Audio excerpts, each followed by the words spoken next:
안녕하세요. 신의 한수의 우동균입니다. 네, 서울 광화문 앞에는요, 국립 대한민국 역사박물관이라는 곳이 있습니다. 이 대한민국, 이 현대사를 아주 생생하게 다루는 그런 박물관인데요. 문제는 이곳에 지금 기존에 전시되어 있던 그 박정희와 관련된 유산은 점점 없애려고 하고 그 빈자리를 문재인으로 가득 채우려는 그런 정말 나쁜 시도가 있어서요. 자세한 소식을 우리 홍철기 사회부장님과 이야기 나누도록 하겠습니다. 안녕하세요. 안녕하십니까. 네, 참 황당한데요. 그 현대사라는 것도 그 어쨌든 대한민국 역사는 나름대로 객관적으로 쭉 서술돼야 되는 부분이 있고 박정희 전 대통령 물론 과오가 있습니다만은 그런 부분도 마땅히 인정을 해가면서 그렇게 진행이 돼야 되는데 지금 내용을 보면은 박정희 전 대통령과 관련한 뭐 산업화라든가 이런 부분은 점점 없애버리려고 하고 그 빈자리를 뭐 문재인의 평화 어쩌고 저쩌고 이런 식으로 지금 채우려고 한다면서요. 참 심각한 상황입니다. 한 일간지가 대한민국 역사박물관이 정부의 역사 코드에 맞춰서 내용을 바꾸려고 한다는 기사를 보도했는데요. 저희도 그 기사에서 인용했던 역사문화 컨텐츠 연구원이라는 곳에서 만든 상설 전시실 전시 개편 기획 용역 보고서를 저희도 입수를 했습니다. 그래서 한번 오늘 심층 분석을 해보려고 합니다. 한번 자료 화면을 보시면요. 제목은 학술 용역 최종 보고서라고 돼 있고요. 날짜를 한번 보시면 2018년 1월 21일인데요. 네. 요거 한번 기억해 놓으시고 이따가 이제 얘기를 계속 나눠보면 좋겠습니다. 다음 페이지를 보시면요. 2012년 개관 당시에 대한민국 역사박물관입니다. 우리 집회하시다 보면요. 뭐 쉽게 볼 수 있는 건물 아니겠습니까? 이곳이 예전 같으면 의정부터예요. 총리 집무실이 있던 그 자리에 이렇게 대한민국 역사박물관이 있는 거죠. 이 역사박물관이 생기던 시절에요. 좌파들은요. 일단 반대부터 하고 봤습니다. 자기들 입맛에 맞지 않는 역사를 전시할 거라고 생각을 한 거죠. 이렇게 보시면은 지금 수염난 분 있잖아요. 가슴팍을 보면은 해군기지 결사반대라고 써 있습니다. 되게 뜬금없네요. 뜬금없죠. 대한민국 역사박물관에 대해서 반대한다는 자들이 해군기지 반대, 전문시위꾼이 아닌가 하는 의심이 들 수밖에 없는 거 아니겠습니까? 이거는 역사박물관을 반대하는 게 아니라 그냥 대한민국을 그냥 반대하는 그런 존재 아니겠습니까? 맞습니다. 한번 본론으로 들어가서 얘기를 해보시면 현재 대한민국 역사박물관 상설전시실 비판적 분석이란 제목으로 그 보고서 안에 지금 현재의 어떤 자유대한민국에 대한 비판을 한 내용입니다. 근데 보면은 왜 이걸 비판하는지 모르는 내용들이 적혀 있습니다. 국가 중심의 성장사관, 성공 역사로서의 대한민국 재현. 이걸 왜 비판하죠? 이게 지금 문제가 된다라고 지금 지적하는 부분인 건가요? 이 사람들은 이걸 문제가 된다라고 생각을 하고 있습니다. 다음, 근현대의 경제성장을 강조했다. 이게 문제가 될까요? 경제 성장을 강조한 것도 잘못됐다. 예, 그렇습니다. 국가의 정체성 형성과 국민 통합을 기본 목표로 함. 이게 어떻게 뭐가 잘못된 거죠? 경제 성장과 민주주의 발전에 대한 기억의 왜곡과 구속. 대한민국이 경제 성장했죠. 민주화 이뤄냈죠. 뭐가 왜곡이 됐다는 거죠? 그리고 또 밑에 보면 배타적, 냉전적 북한 및 통일 인식. 북한 당연히 우리가 경계해야 될 거 아니겠습니까? 그럼요. 해방과 남북한 분단 정부 수립에 대한 한반도적 인식이 결여됐다. 왜 결여됐죠? 아주 간단해요. 38선 이남에서 유일한 합법 정부가 대한민국이다 라고 얘기하는 게 한반도적 인식이 결여됐다고 볼 수가 없잖아요. 그 다음에가 더 특이한 얘기예요. 민족보다 국가를 우위에 둔 사고방식이 반영돼 있다. 자, 민족이라는 게 뭡니까? 민족이라는 거는 언어라든지 문화라든지 풍습이라든지 정치체계를 공유하는 공동체를 민족이라고 합니다. 그러면 지금 현재 상황에서 북한에 있는 사람들이 우리 동포 인민들이 동포라고 얘기할 수 있을지는 모르겠지만은 서구적인 개념으로 얘기할 때는 우리 민족 아니라고도 얘기할 수가 있습니다. 저쪽은 무슨 민족이냐? 김일성 민족이거든요. 저희는 대한민국 한민족이고요. 저 사람들이 김일성 주체상상을 버리고 김정은 체제가 무너지고 나서 우리에게로 이제 흡수 통일이 된다거나 뭐 정상국가가 된다 하면 그때서 우리 한민족이라고 부를 수가 있는 것이 학문적인 입장입니다. 저는 이게 지금 말이 안 된다고 생각하는 게요. 지금 뭐 민족을 우선해야 되는데 국가를 우선했다는 거잖아요. 이 사람들이 지금 자기들이 뭘 용역하고 있는지를 모르는 것 같아요. 지금 이 박물관이 대한민국 역사 박물관 아닙니까? 그러면 그 대한민국이라는 그 국가에 관해서 그것에 관해서 뭔가 다루는 그런 박물관이라는 건데 지금 그 와중에 민족주의에 찌든 거죠, 이게. 민족주의에 찌드니까 또 민족 타령을 하고 있는 건데 사실 전 세계에서 단일 민족 국가라는 것은 사실 보기 드문 개념인 거고 어떻게 보면은 그 대한민국 국가 제가 다루는 그 대한민국 역사박물관에서 그 안에서 그 수십 년간의 어떤 역사적 과정을 거쳤는지 이런 것을 다루는 거고, 그 과정에서 무엇이 잘못된 부분인가라고 지금 지적을 해야 되는 보고서인 건데, 여기 보면은 진짜 황당하네요. 무슨 뭐 경제 성장을 과장보도했다, 뭐 무슨 뭘 또 잘못했다, 뭐 민족을 우선해야 되는데 국가를 우선했다. 이게 말이 되는 겁니까? 진짜 황당히 짝이 없네요. 굉장히 황당하죠. 제가 뭐 하나도 삭제하지 않고 그냥 그대로 보여드린 겁니다. 그러니까 얼마나 이 사람들이 생각하고 있는 것이 편향되고 왜곡되어 있는지를 알 수 있습니다. 또 자료 또 보시면요. 스토리전 구성의 내용 뭐 이런 얘기가 있습니다. 그래서 스토리텔링 전략에 대해서 얘기를 하면서 사람의 감정과 정서, 생각에 대한 이야기 이렇게 제목을 해놓고 내용을 보시면 황당합니다. 역사 속 인물이 느낀 두려움, 분노, 절망 등의 감정을 이야기한다. 역사 속 인물이 왜 그런 행동을 했는지에 대한 생각을 이야기한다. 역사 속 인물의 불안, 초조 등의 정서를 이야기한다. 아니 대한민국의 역사를 얘기하면서요.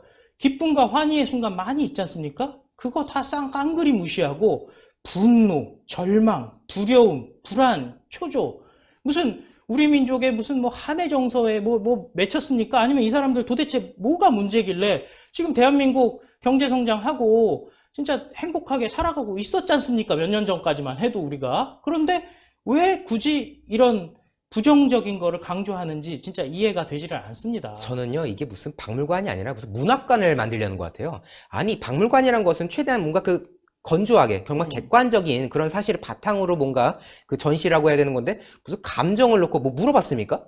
그 사람들한테 물어나 보고 지금 이렇게 하는 건지, 사실 그 말이 뭐 감정이 어떻고, 분노가 어떻고 이런 얘기 하는데, 결국 자기들 생각대로 다루고 싶다는 거잖아요. 그럼 이건 박물관이 아니라 그냥 문학관이죠, 문학관. 그리고 다음 자료도 보시면요.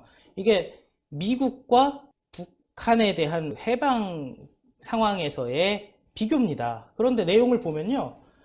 미군이 한국인들은 경솔하거나 무분별한 행동을 자제하고 미군정에 협조할 것을 당부하는 내용이 명기돼 있다. 마치 무슨 뭐 압박을 주거나 이렇게 침략자 같은 느낌을 주는 듯한 그런 메시지를 주고 있는데요. 다음에 이제 북조선인민위원회 위원 사진 해놓고 설명을 보면요. 친일파, 민족 반역자 처단, 무상 분배 토지개혁, 생산기업 발전 도모 등 뭐 11개조를 제시했다. 뭐 이런 식으로 해가지고요. 이것도 거짓말이에요, 사실은. 그러니까 이런 식으로 해서 마치 북한의 그 당시에는 뭐 부정적인 게 없었던 거고. 그죠? 북한에도 얼마나 친일파들 많은데요. 친일파들 다 자기네 마음에 안 드는 사람은 친일파고요. 자기네 마음에 드는 사람들은 그냥 같이 갔어요. 이 사람들도. 이런 식으로 했고요. 다음 화면 보시면은 제주 4.3 사건, 뭐 여순 사건 이렇게 해가지고 이걸 아주 자세하게 이 사람들이 뭐 희생이 됐다, 무고하다 이런 얘기를 쭉 써놓고서는 맨 밑에 보시면 조선인민민주주의 공화국 수립해놓고서는 거기에 대해서는 별 얘기 없어요. 그냥 쑥 넘어가요. 어떻게 보면 이승만 대통령이나 뭐 이런 사람들에 대해서 부정적인 인식을 쌓아주기 위해서 지속적으로 보고서 안에서 노력을 하고 있습니다. 다음 화면 또 보시면요. 거창양민 학살, 국민보도연맹원 학살, 충북영동 노근리 학살 그래 놓고서는 이게 다 어떻게 보면 우리나 뭐 국군이나 뭐 미군이 했다라고 주장되는 학살 사건인데 실제로 있는지 없는지도 모르지만 북한군에 의한 학살은 그냥 한 줄 들어간 거예요. 이게 공평한 비교가 아니잖아요. 사실은 북한의 학살이라는 거는 북한군에 의한 그 죽창으로 막 저기 인민재판하고 이런 거는 한두 건이 아니기 때문에 셀 수 없이 많은 거예요. 그리고 요 밑에 황해도 신천 학살이라는 걸 다뤘거든요. 이게 황석영이라는 사람이 어떤 사람입니까? 북한 갔다 와가지고 국가보안법으로 처벌받았던 사람 아닙니까? 유명하죠. 유명한 사람 아닙니까? 이 사람이 만든 소설을 마치 사실인 양 이렇게 소개를 하고 있어요. 지금 이 내용 다시 이렇게 보시면요. 한국전쟁 당시 일어났던 황해도 신천군 학살 사건이다 라고 얘기를 하고 있어요. 그런데요.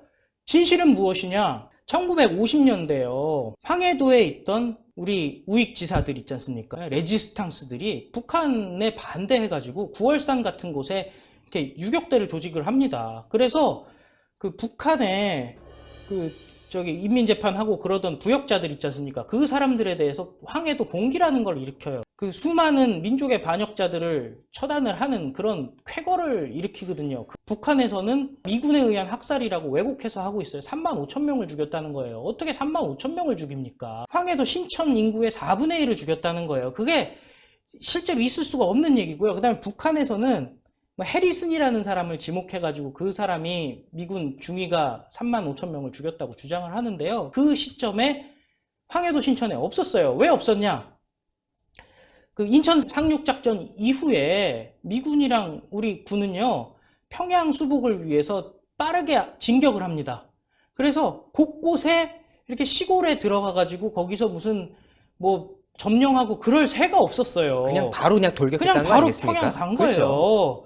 그런데 이런 얘기를 갖다가 지금 대한민국 역사박물관에서 이런 걸 다루겠다는 거예요. 검증되지도 않은 그런 부분들을 아무런 필터링 없이 그냥 그 솔직히 말해서 거의 북한이 좋아할 만한 그런 내용이지 않습니까? 맞습니다. 이거는 이쯤 되면 거의 대한민국 역사박물관이 아니라 그 조선민주주의 인민공화국 박물관이라고도 지어야 판이에요, 이거는. 역사 왜곡 박물관이죠. 그렇죠. 그 다음 자료도 보시면요, 상당히 골 때리는 겁니다. 4번 경제발전과 산업화란 제목이에요. 아, 이건 좀 봐야겠네. 내용을 보세요.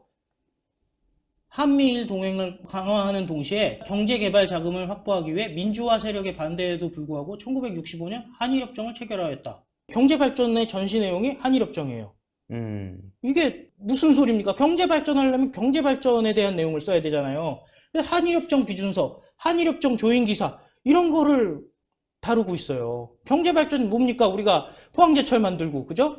울산 같은 데 화학단지 만들고 중공업 발전시키고 이런 것들이 경제발전의 초석이 된 거 아니겠습니까? 그런데 그렇죠. 이 사람들은 한일협정, 친일파랑 엮어보려고. 그렇죠. 박정희 대통령이 중공업 위주의 발전을 하려고 노력을 한 거 아닙니까? 여기 문장 또 보시면요, 골 때리는 문장 하나 또 있습니다. 불균형 성장론 채택. 각 지마다 최적의 입지라는 게 있지 않겠습니까? 네. 공장이 들어설 때, 석유화학단지가 들어서려면 당연히 바다가 있어야 되고 강이 있어야 되고 항구가 있어야 되지 않습니까? 외국에서 석유를 들여와야 되고 또 물건을 수출해야 되니까 그거에 맞는 곳에 석유화학단지가 들어간 거고요. 그렇죠. 조선소를 지으려면은 당연히 바다에 지어야죠. 바다에 줘야 되지 않습니까? 그러다 보니까 해안가에 공업단지들이 형성이 된 건데 이걸 불균형 개발 전략이라고 얘기를 하는 거예요. 이게 무슨 말입니까? 진짜 앞뒤가 안 맞는 말이죠. 그리고 당시에는 워낙에 자원이라는 게 제약이 있다 보니까 거점 개발이라 해가지고 그 정말 성장 가능성이 있는 그런 지역부터 뭔가 중점적으로 할 수밖에 없고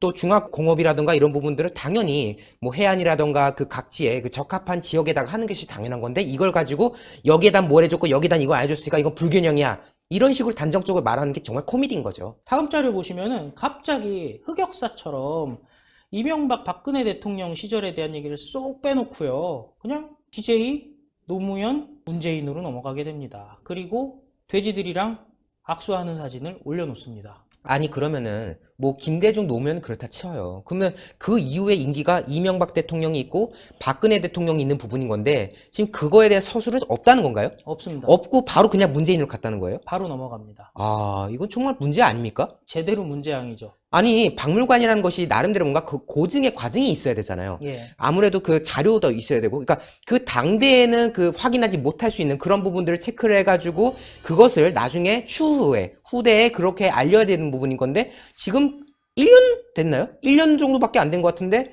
지금 겨우 1년 지난 그 판문점 그에서 있었던 그 4월의 그 회담 그걸 가지고 지금 벌써부터 박물관에 넣겠다라는 것도 황당하고요. 근데 제가 지금 눈여겨 부분이 바로 여긴 것 같아요.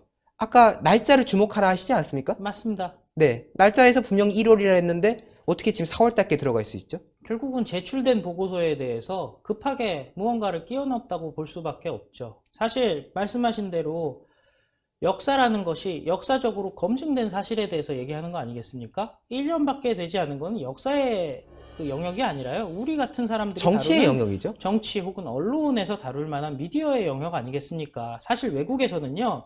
현대사를 컨템포러리 히스토리라고 하는데 컨템포러리 히스토리는 히스토리가 아니다라는 사람들이 많이 있어요. 그런데 2018년 4월 27일 사실 북한이 이 일로 인해서 무슨 뭐 미사일을 포기했습니까? 핵을 포기했습니까? 대남 적화 야욕을 포기했습니까? 그러니까요. 아무것도 변한 게 없는데 마치 이게 평화 시대가 된 것처럼 이 내용을 넣겠다는 거예요. 그리고 다음 자료 보시면은 또 더 황당한 게 있어요. 가만 보면 어떻게 보면 우리나라 과학기술 발달이라는 게 굉장히 중요하잖아요. 우리는 뭐 자본이 있는 나라였습니까? 뭐 땅덩어리가 넓은 나라였습니까? 결국은 교육 열심히 해서 과학기술을 발전시키기 때문 아니겠습니까? 그럼 우리나라에서 자랑스러워할 수 있는 수많은 과학기술 발전의 결과물이 있는데요. 가운데 딱 보시면은 아이폰이라고 써 있어요. 그죠? 이게 뭐예요? 그러니까 대한민국 과학기술의 발달을 보여주려고 하는 사람들이 아이폰을 빡 들어갔어요. 이번엔 또 갑자기 미국 박물관이 됐나? 왜 그러지?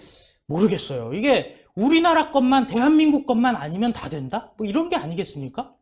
그러니까 삼성을 싫어해서 그런가? 아니 갤럭시가 들어가면 내가 좀 이해를 하겠는데 이게 갑자기 왜 아이폰이 들어간지 좀 이해할 수가 없어요. 갤럭시가 아니면 LG에도 뭐 V50도 있고 사실 요즘에 좋은 G 뭐 있지 않습니까? 예, G6도 있고 좋은 거 많이 있지 않습니까?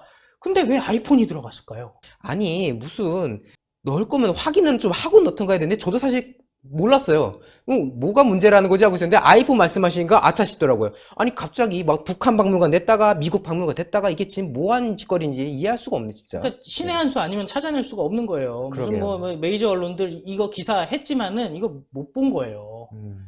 그리고 다음 자료 보시면요. 이제 문재인 얘기를 좀 해보려고 합니다. 이 모든 근원이 문재인에게 있습니다. 문재인이 지난 3.1절 기념사를 생각해보면요. 빨갱이라는 말을 여러 번 썼습니다. 빨갱이라는 말이 일제가 만들어낸 말인 것처럼 그랬죠. 얘기를 하고 또 빨갱이라고 이렇게 불려진 사람들이 마치 억울한 낙인이 찍힌 것처럼 얘기를 했어요. 빨갱이의 어원을 찾아보면요. 뭐 다 잘 아시는 거 아닙니까? 파르티잔이 빨치산이 되고 거기서 빨갱이가 나온 거고요.